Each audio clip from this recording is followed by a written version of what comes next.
We have 100% functional safe Browning BLR, the modern one. So you probably wouldn't be watching this if you didn't own a Browning BLR, and I'm sure unless you've had a trigger job done on it, you probably aren't very happy with the trigger. They're notorious for having really heavy triggers. Very minimal creep, just enough to be safe so it doesn't fall. There's no hammer push off. Safety notch still works, and the pivoting hammerhead still goes into its safety position there. Minimal creep, just breaks like glass, and it's 3 pounds.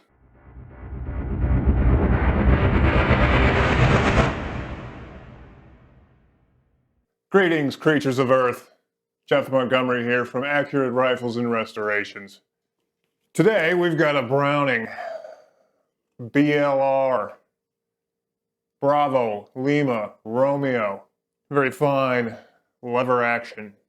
Chambered in 30-06 Springfield with a nice glossy walnut wooden furniture and a classic black oxide bluing.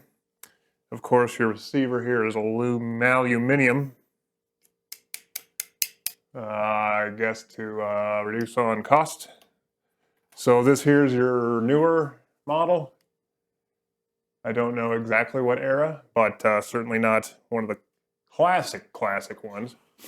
Other than that, we've got provisions for a scope. I didn't get a scope with this, but they left the little bases on there. Looks like someone just tried to lap those in or something. You got an iron sight on the back, adjustable windage and elevation, and then a front sight with a brass, kind of a brass insert.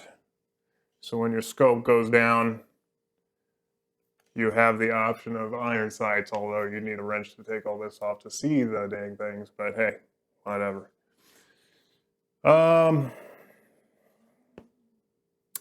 Yeah, so underneath you got your sling swivel stud, right, and golden trigger.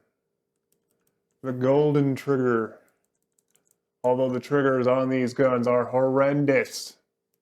We're talking 6 pounds, 6.5 pounds, something like that. Just very heavy trigger. Not pleasant. Some guys need 2 hands. You may need a, I don't know, car jack or something to get the thing to go off. But so I got it in the shop. Guy wanted me to do a trigger job on it, so I figured I'd go ahead and do a disassembly / reassembly video on this. I'm not going to get into the trigger job itself because that's a liability, and I don't want anybody on YouTube hurting themselves or causing an unsafe condition. You leave that stuff to the pros, kids, professional gunsmiths. If you don't know what you're doing with triggers, do not mess with them.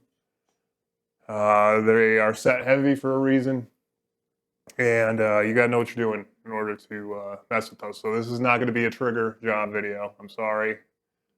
Not doing it. Not even going to go there. Not worth it. However, the Brownings, every single BLR I've ever seen and played with, has been a major pain in the butt to put back together. And that's due to their snazzy rack and pinion system they got going on the bolt.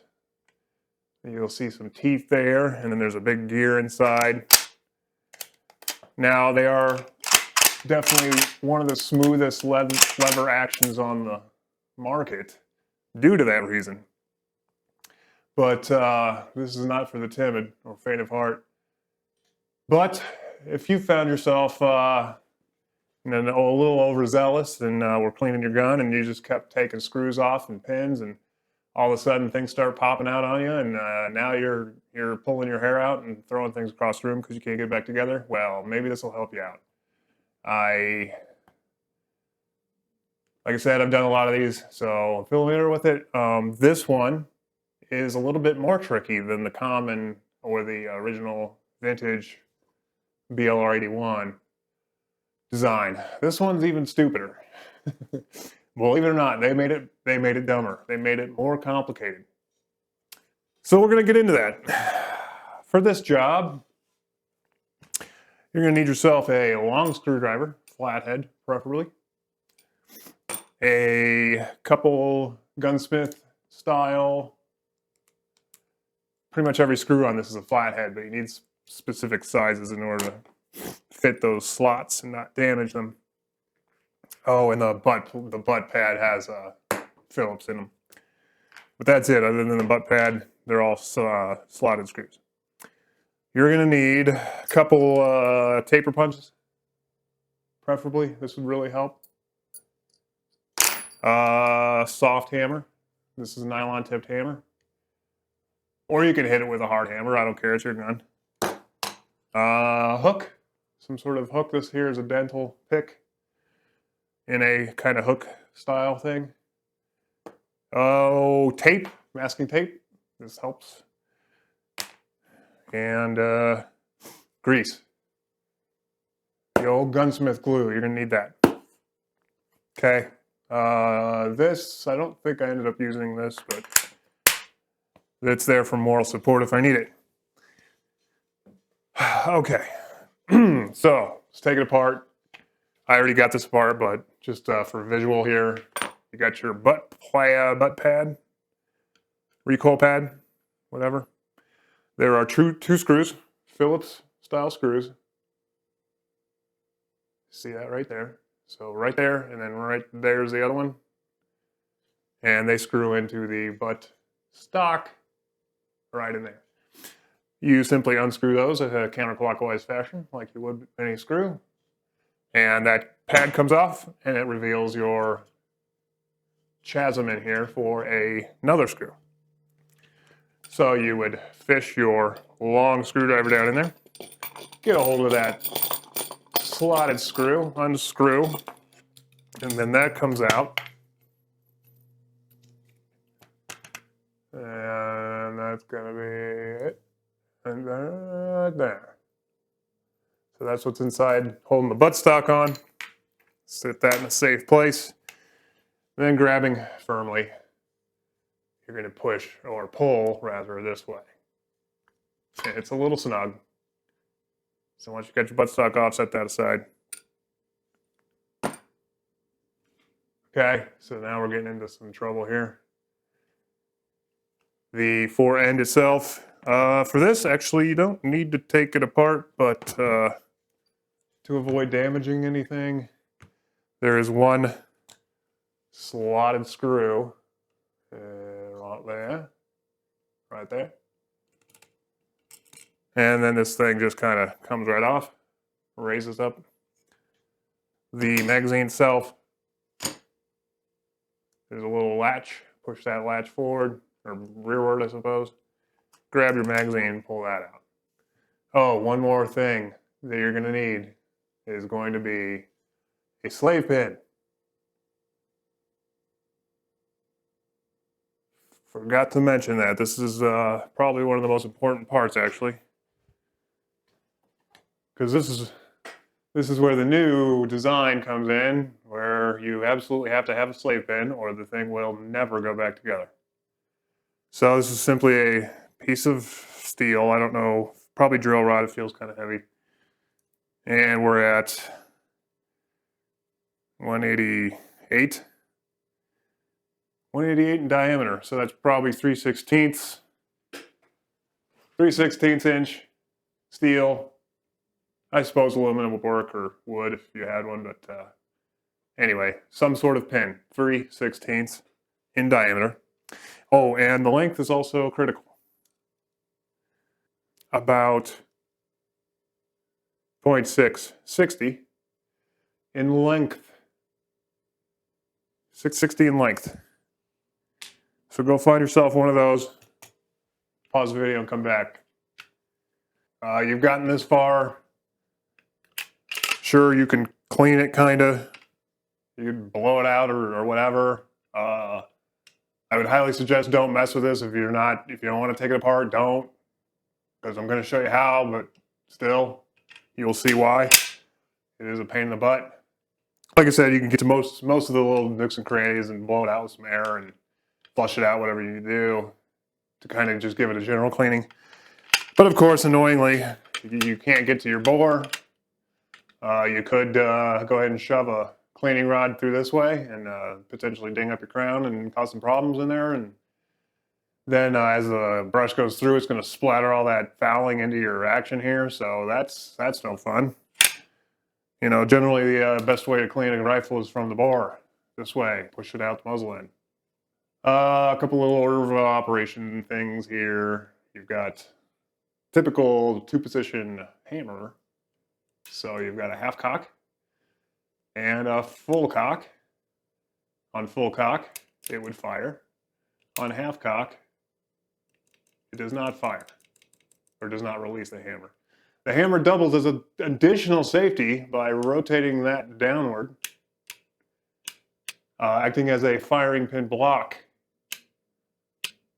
So that's kind of added bonus safety when you're on your horse riding around and you fall off, or your horse kicks you off, and you fall on a rock and hit that hammer. It's not going to set the gun off. It's going to ding the hell out of it and probably break your arm, but the gun won't fire, so that's good. As long as you have it there in that position. If you have it like that with one in the chamber and something hits this, it's going to set it off. Guaranteed. That's no good. No bueno. So if you're riding around on your horse, cannon around, half cock at the very least, secondary, put that down. It's really no big deal because, oh no, there's a bear running at me. Well, you just cock it and fire. It's not like that that state is going to slow you down any more than that state. Right? So just keep a training issue. Always keep that engaged if you want to be safe. You don't want to shoot your date in the face or whatever. So, little tip here from Uncle Geoff. Right? So that's about it for the order of operations. You can see a nice long stroke of the bolt. So watch your face. You might want to back up a little bit when you're working that action. That might hit you in the eye. Give you a little shiner. All right. So enough of that. Let's get into the danger zone, shall we? So on the side of the receiver, you're going to see three screws here. 1, 2, 3. You're going to see a little pin up here. That pin is for your magazine latch, and we're not going to mess with that because it's just a simple pin and a spring and a latch. We don't need to get into that. You got your 3 screws. There's a pin here too. That's one we're going to mess with here. That is your sear pin. There's really, I guess there is an order here, and you will note that once we focus, they are slotted on both sides. So you're going to need 2 flathead screwdrivers for this. Ideally ones that fit the slot without too much slop and narrow enough to not gouge the hell out of it as it's coming out. So for this, I got my Wheeler kit. They come with tons of good screw bits, but typically you would hold one while you unscrew the other. Basically, you're going to start with we're going to take out the lever pivot screw here first, followed by our rack and pinion gear scary bit screw, and then finally the hammer pivot screw here. And then finally the sear. I'll take that out too, show you how that goes in and out.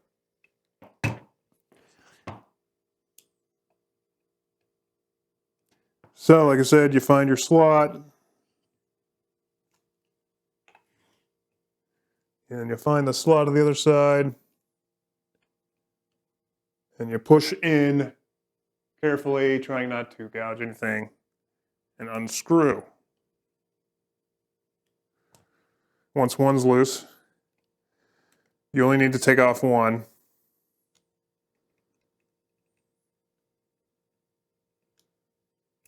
So once one's loose, the little head comes out. Stick that head in a safe place. Now, your choice, you can unscrew all the heads and leave, because these are all through pins. So that's what I like to do. I just like to get the heads all out first. And then we'll start poking stuff out. Sorry if my head's in your face. Whoop, whoop, whoop.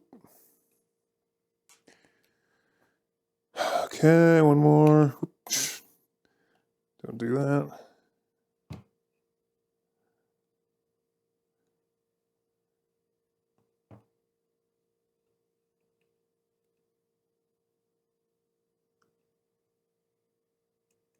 Okay, there's all three heads. Doesn't matter which side.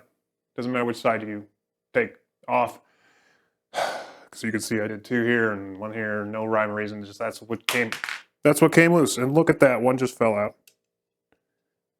We'll just pretend like that didn't happen. Okay, well, something's gonna. That's part of this thing, you know. Oh crap! Something just fell out on me. Now what do I do? So, you know, if that happened, you're playing around. Just kidding. You just screwed yourself because that moved the gear pinion around. And now if I tried to rack this, everything would get seized up and possibly damage stuff. Gun's not going to work. Great. So if that hadn't fallen out, I would have started with this one. Like I said, it doesn't really matter. The only thing is this hammer can't come out until the rest of this is out. So I'm going to take a punch of some sort. Doesn't have to be this specific one, but something that will push on this without damaging it. So just push straight out like that. This one's going to be a little snug because it's under spring tension, or under tension. I'm going to pull that out. And that's the second of the two. Like I said, the first one just fell out on me. We'll set those over here. Now with that out, we can pull the lever assembly out.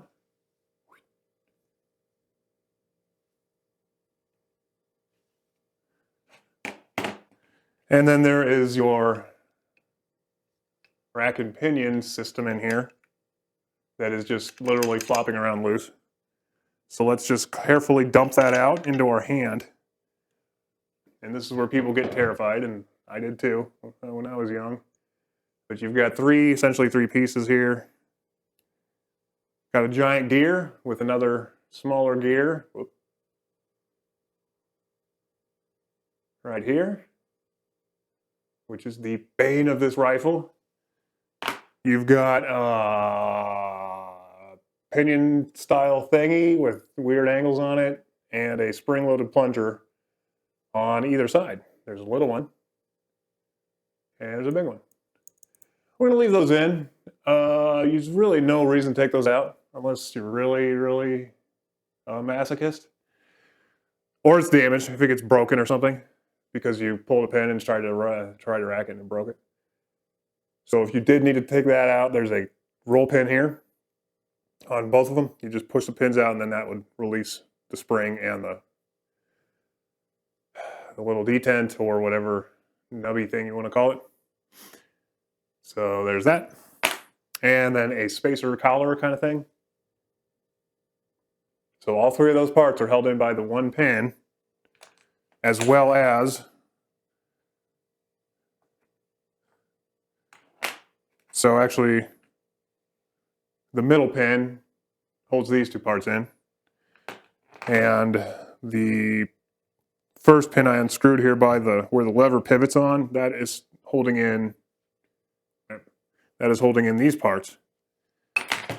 Okay, so it's all gone, all empty. Nothing left in there except the hammer. Same thing, we'll just push that little pin out there. Oh, shoot.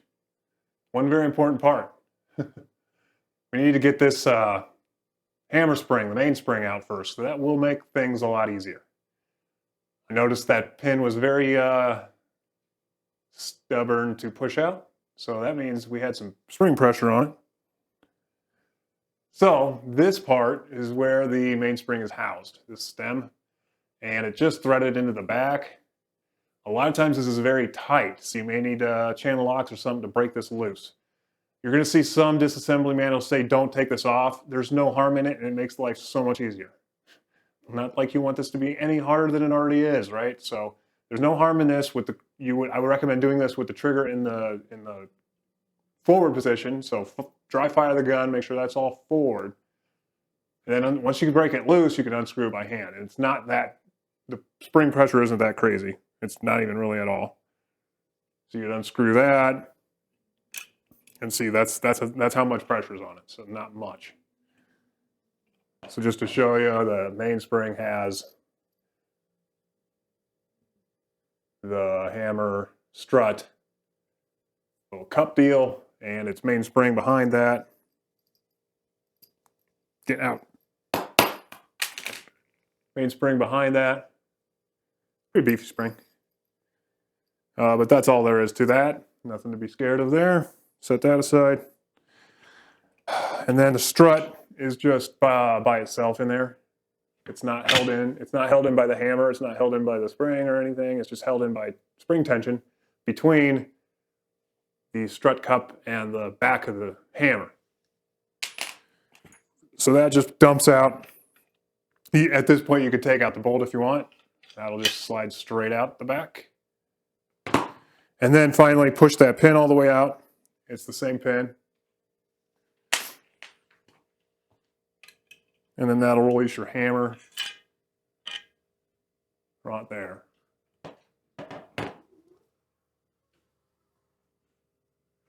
There's your hammer with all kinds of fancy geometry on it. You've got your safety notch here, half cock, and then your full cock notch here.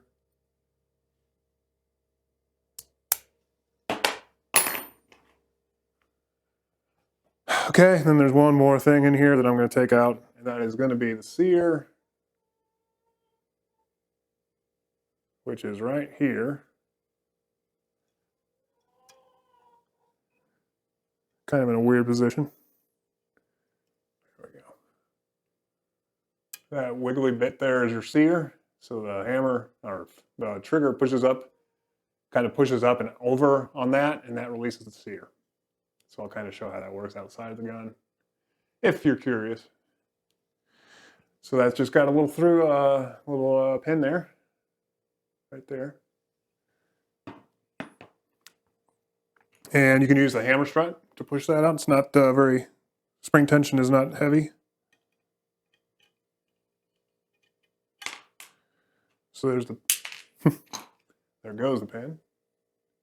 That's the sear pin. And then that's sear, so hopefully we can get this on camera. So just kind of hold that sear because there's a spring behind it. It's a very weak spring. And there it falls. Spring is probably still in there, hopefully, maybe. There it is. This is not the original spring. I'm not going to show it. This is the spring I use for my trigger jobs. So that's the mystery spring. The actual factory spring is here. So that is that's what you're going to see when you take yours out. So be careful. This could easily get lost. Very, very, very small spring. It's a strong spring, but it's small. So I just keep that in the bag. I give it back to the customer as the original part. And then the sear itself. There we go. But that's what the sear looks like. And now we've got this empty shell of a gun that is useless to mankind, will never kill again. Happy days. Another gun out of commission. There you go, liberals. So that's how you decommission a Browning BLR. Thanks for watching. See you later. Just kidding. Here's your bolt. It's a massive, heavy chunk of steel with a giant tooth system on the bottom here. Kind of your rack, as it were.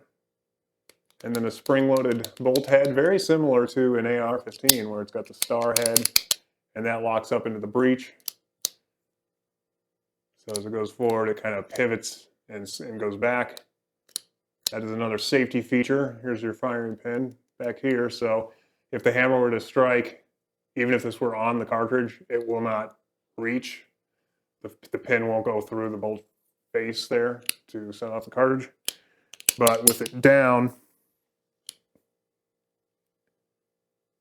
and if we're limiting slow motion time, you can see that pin would strike the primer, the cartridge. Not like that, but like that. The bolt head itself has a spring-loaded face-mounted ejector, and the extractor is kind of built into the bolt face under here. It's just like a little rim, like you'd see in a Remington 700 bolt face, something like that. All right, so the last remaining pieces. Might as well make this a thorough video. So let's go with the trigger here first. And now I will say there is an adjustment here, at least on this newer one. Can't recall if this is on the older ones or not. But you do have a set screw right there. There's a set screw in there, trust me. Right there. And if you look carefully, it's actually a pre-travel, kind of a pre-travel set screw. So if you turn that in, it's going to cause the trigger to go backwards, closer to your breaking point. So you'll have a lot less creep or pre-travel, whatever you want to call it, because there is a lot of spring tension just on the trigger return spring. There's a lot there in the stock factory configuration. So there you can see as I'm turning that screw, it's pushing that trigger back, taking up a lot of that pre-travel. Okay, so if you got some sand in there and you need to clean it out or whatever, there is one small pin to punch out.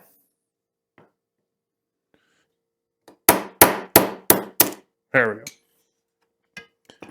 So just a little pin, little steel pin in there, holding your trigger in. So carefully hold it and pull your punch out. And you're going to feel it start to move because there's a pretty beefy trigger return spring in there.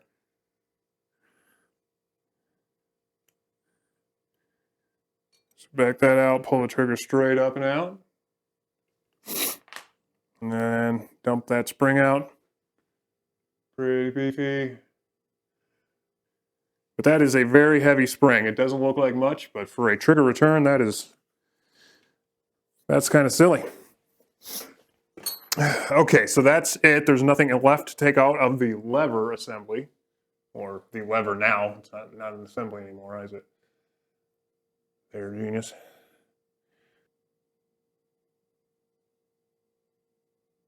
Thumbnail. Where's that pin? There it is. So that's everything goes with the lever. So let's just get this back together. The trigger has a little nub on it, a little nubby to hold your spring. And that spring also goes into its little pocket inside the lever. So here's where the old grease comes in. This is your friend, use it. Thick red lithium grease. It obviously lubricates, but it helps hold things in place. So I'm just going to take that spring with a little dab of grease, jam it in its hole. Use a punch of some sort to help guide it into its hole. Right there. So there's the spring in its hole. Now I can put the trigger back in, kind of get it in place. where it wants to be. Line the hole up. And stick your pin back in. Once it starts, pretty much self-aligns, and then you just finish it off with a punch of the same diameter until it's flush there with the frame of the lever. Okay, then I'm going to set your pre-travel screw all the way in if you want. The sear and its pin. All right, same thing. I've got a dab of grease on the spring into the pocket sear.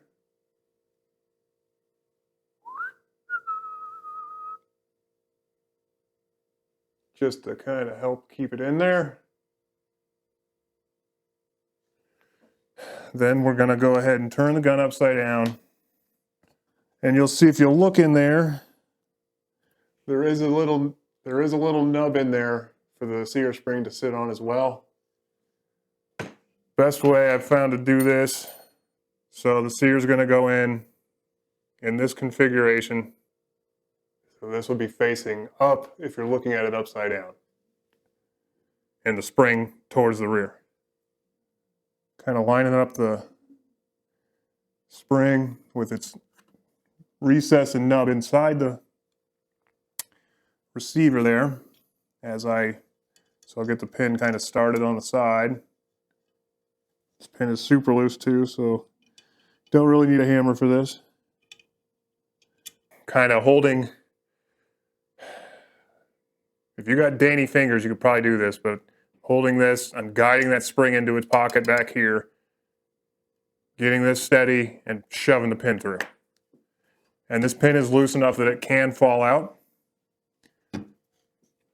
So a couple pieces of little masking tape to help hold it in as we reassemble the rest of this would be handy and advisable.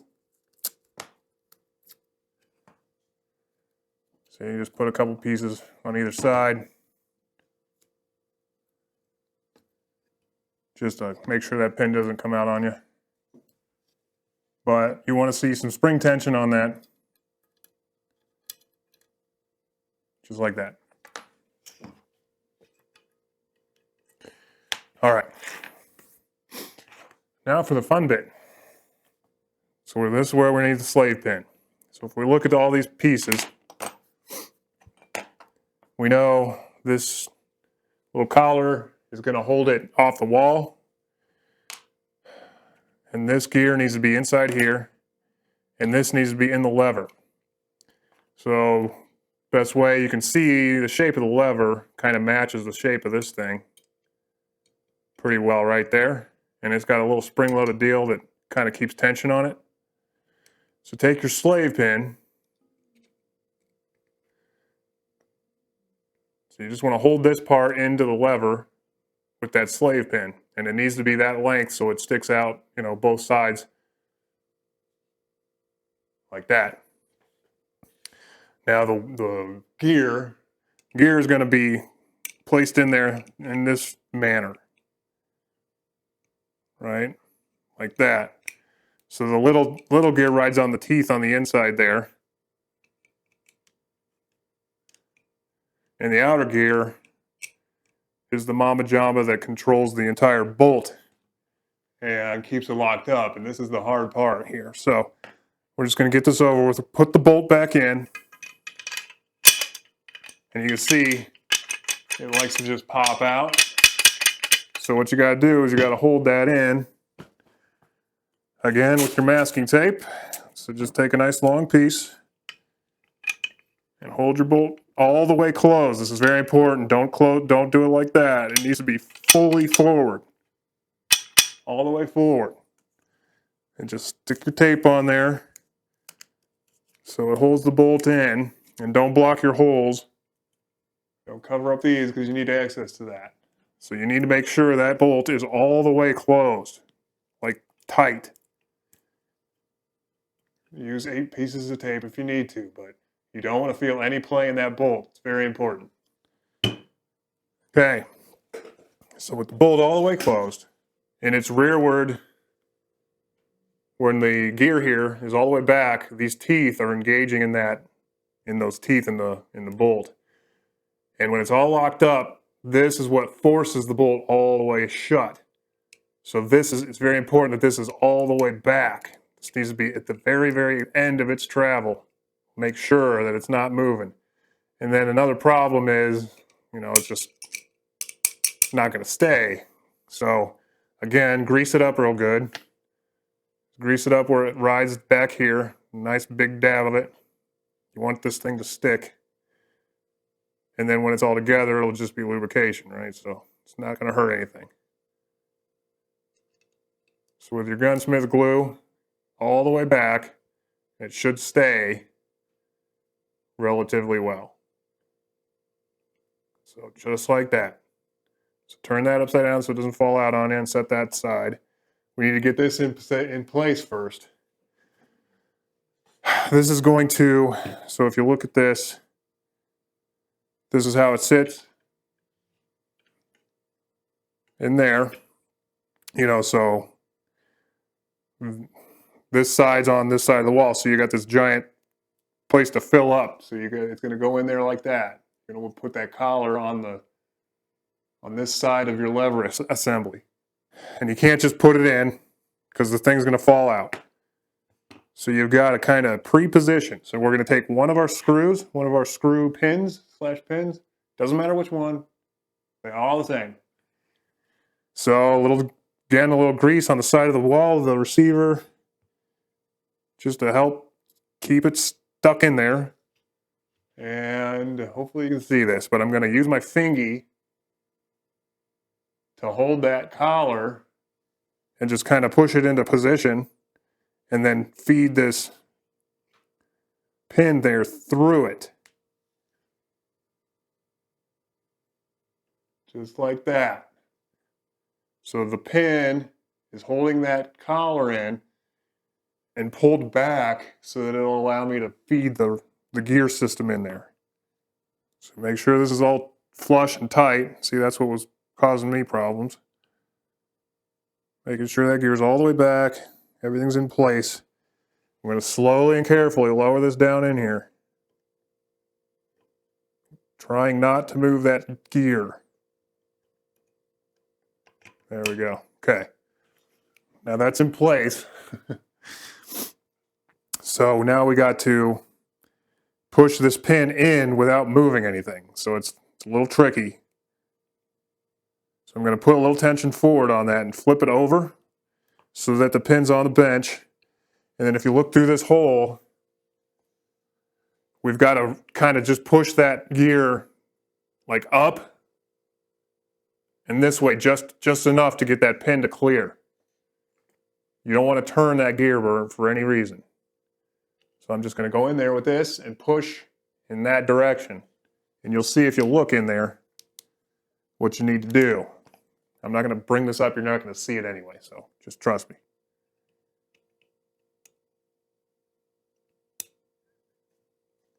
Right there. You'll feel it drop in. As long as you don't hear a click, you're good. Not that click. That click was the pin going in. But as long as you don't hear that gear fall out of position, you should be good. Okay, so that pin, screw pin, is now flush with the back. So we can put one of the screw heads back in just temporarily, or hopefully for the last time. So just put one of those in so the pin doesn't just fall out on you, because if that happens, you got to do this all over again. So we're that far. Now, when you look through this hole, you should see the slave pin inside there. Now this has to be driven this way. So we're going to take one of these pins, and it doesn't matter, again, one of the three, one of the two that are left. Put it on something to elevate it. And we're going to align it.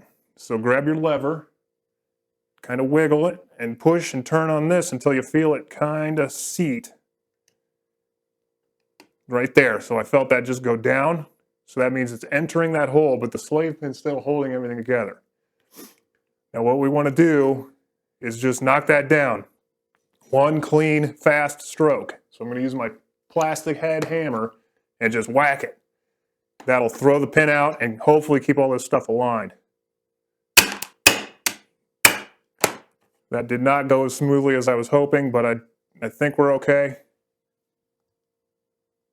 So slave pin came out and everything stayed, I'm hoping. All right, so the next thing is to get the hammer in. Also at this point, double check that your bolt is still fully closed. If that thing popped out, just pull everything out because you just screwed up. So the hammer, we're gonna fish it in there, but we gotta hook that sear and pull it back. So that's where your little dental tool hook or whatever the little utensil you're using. So you heard it click. I'm pulling back on that sear in there. You got to get that out of the way to get it around the hammer.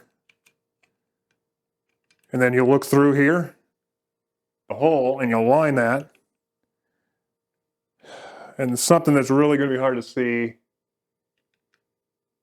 is the end of one of those detents on the lever assembly is sticking out.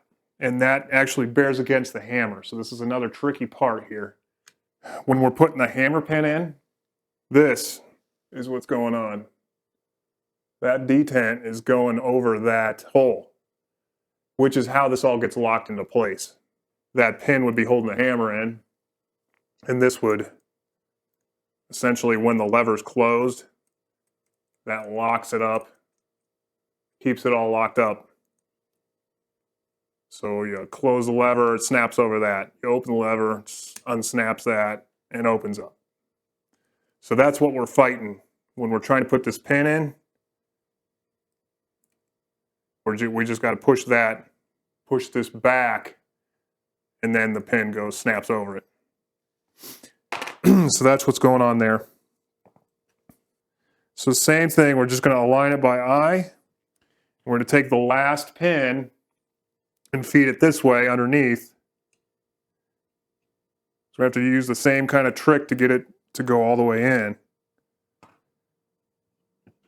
So I'm going to grab the hammer, push the pin at the same time. There we go. So now the pin has gone in enough to hold the hammer in place. But I've got to push that detent away. So this is very small. You're not going to see it on camera. But if you look through here, you'll see the detent is sticking out right about here, blocking that pin. So it's kind of the same thing. I got to fish this in to push that detent away in order for that pin to go all the way through. And it doesn't matter where the hammer is really at this point in terms of cocked or not. I just leave it kind of loose right there. So with the weight of the gun and the pin is resting on the bench, I'm just going to push that detent kind of forward and out. Push it away at least, get it clear. Right there, you heard it kind of move.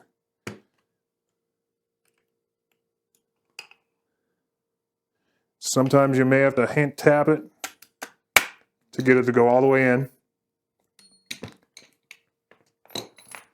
So at this point, pretty much hope for the best. So remember when I said, don't screw that in too far? Well, guess what I did? Screwed it in too far.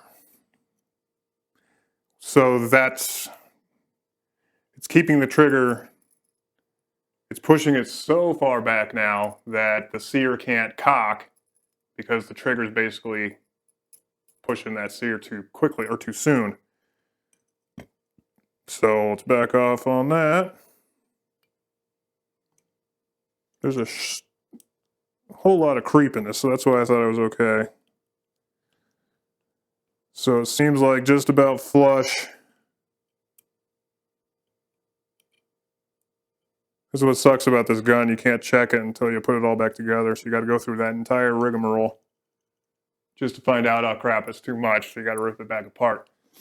But hey, it gets you practice, I suppose, right? Pre-position the collar. Take your lever and this pinion, kind of pinion assembly thing. So we're going to hold that in with the slate pin. Get your gear positioned all the way back to the rear. Get your gears to the rears, baby. Gears to the rears. Kind of pinch that all together. Make sure it's back and flush and all nice together. Make sure that collar's in place. And we're going to take this upside down, kind of fish it in.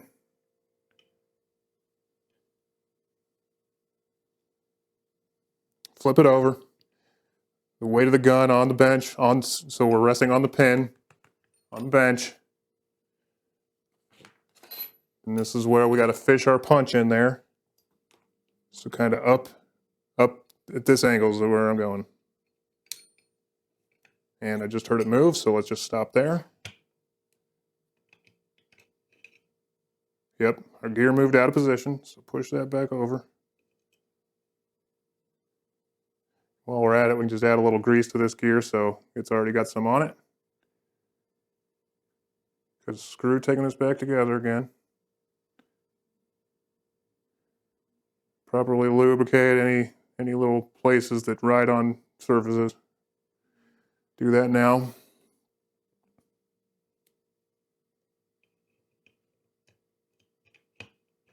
Get that in.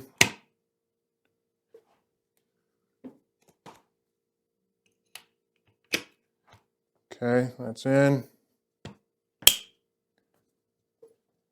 Use one of our caps, one of the heads of the screws to keep that from falling out.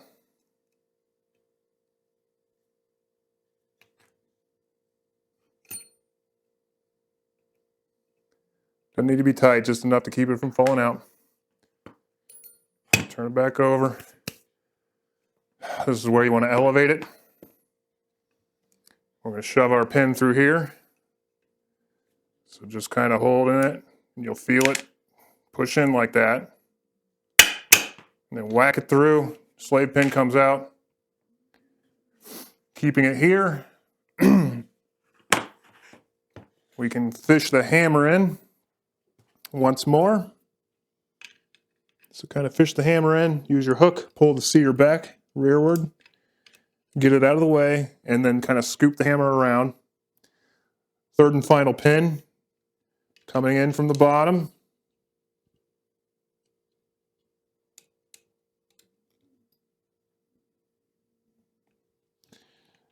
Kind of wiggle and turn as we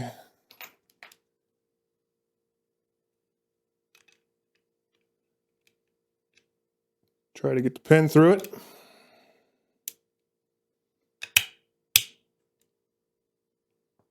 Okay. Something's probably wrong because we didn't have to push that detent out of the way. So, and this is not right. See that? You do not want to see that. So something slipped. That damn gear slipped out again. So we get to take it all apart and do it again. Gunsmithing should be fun, right? Collar in. Going to pre-assemble our lever.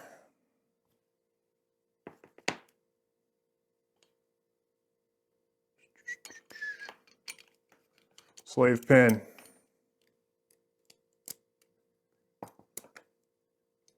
Gear to the rear. Okay, that's in. Flip it over, manipulate the gear. Let that go in. Okay. Now elevate.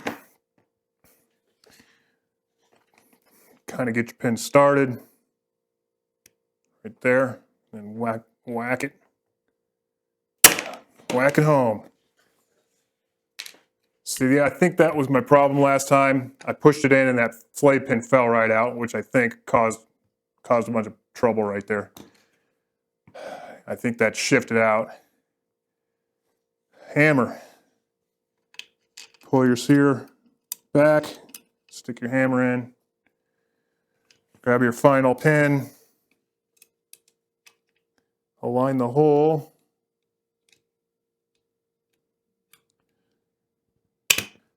Okay, there we go. We got the hammer pin in.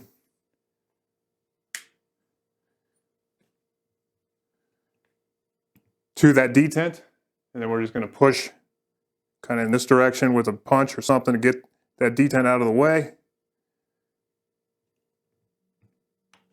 so that that hammer pin falls into place, and then just tap it in home.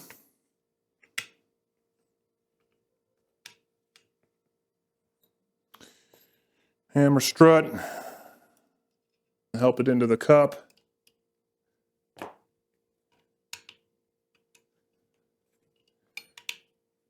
And get this going.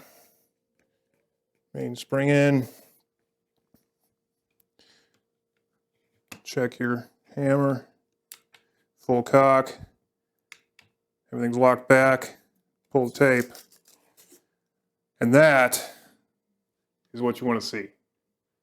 The bolt is fully forward. It didn't come back out. And the lever's shut. So we'll dry fire and run the lever.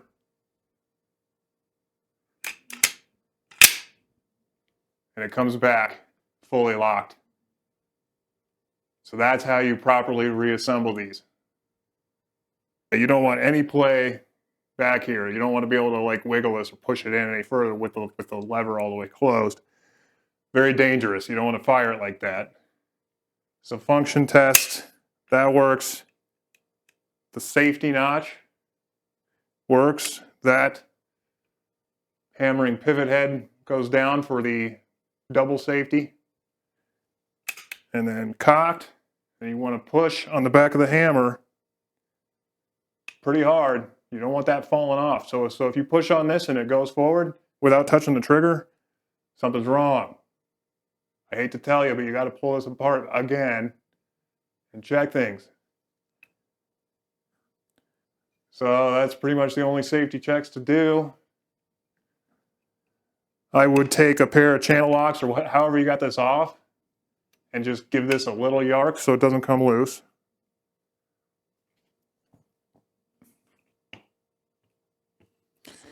We got these heads to put back on. I'm just going to get them fingers snug for now and then stick in the vise so I'm not fighting with this thing to give them their final torquing down. Yeah, we got minimal creep now. There's barely anything there. So that's the optimal place for that screw. So like I said, it was with mine here or with my customers, it was the head of that screw was flush and then I gave it like a half turn more. So it's just barely under flush. But mine here is now, there's no creep. And with the honing I do on the sear and the trigger, or the hammer and the sear engagement, polish that up real good, and then I replace the sear spring with a lighter one, and I will adjust the, I will lighten up this trigger return spring here too. That's basically the Browning trigger job in a nutshell. Okay, hammer's cocked. Get my analog pull weight gauge here. And like I said, I took the creep completely out.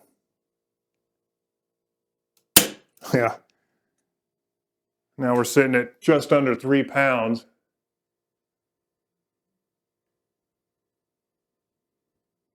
So this was good 6.5. I'm sorry I didn't get it before on film. I didn't get a video of the before. But we'll reset this and do it again a couple times to confirm.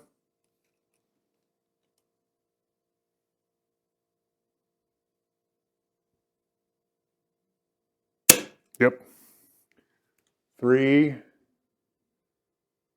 just a hair under 3 pounds.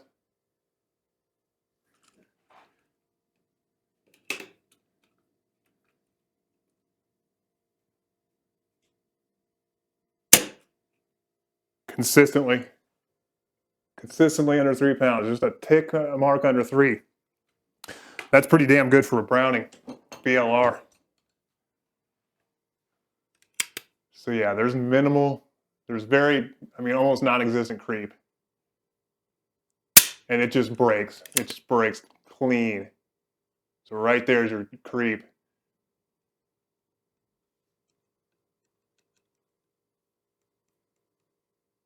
You need a tiny bit in there just to be clear, so you don't want to slam firing on your lever. Oh yeah. That's nice. That vastly improves the Browning. So this job is done. Putting the stock on is just the reverse of how you take it off. That's easy. You don't need to see me doing that. Just shove it on there, put the screw back in, tighten it up. Recoil pad goes back on, forend goes back on. Put your optics back on if you got them or whatever, and you're off to your hunt. So, just really briefly to wrap it up, the trigger job, obviously you saw a complete disassembly of the BLR, cleaning of the parts, checking everything. I do replace a certain couple springs in here, my own blend of 11 herbs and spices as far as springs go. Complete lubrication, reassembly, and function and safety checks, and we're going to make sure everything's safe for you. We don't want anything, bad going on in the field. And then I'll get you a pull. I should be able to get you right around 3 pounds. This one's a little exceptional for the, now we got slightly under 3 pounds. So that's, in general, I get about 3 1/4, 3 1/2, but you may be a lucky one. Thank you very much for watching. Please leave a comment, give me a thumbs up, like button down there, and subscribe to the channel. We're always putting out new interesting videos that we're trying to put stuff out that you don't normally find here on the YouTubes. So full custom rifles, restoration work, trigger jobs like you see this, and all kinds of good stuff. So again, thank you very much for watching. This is Geoff Montgomery with Accurate Rifles and Restorations, signing out. See you guys later.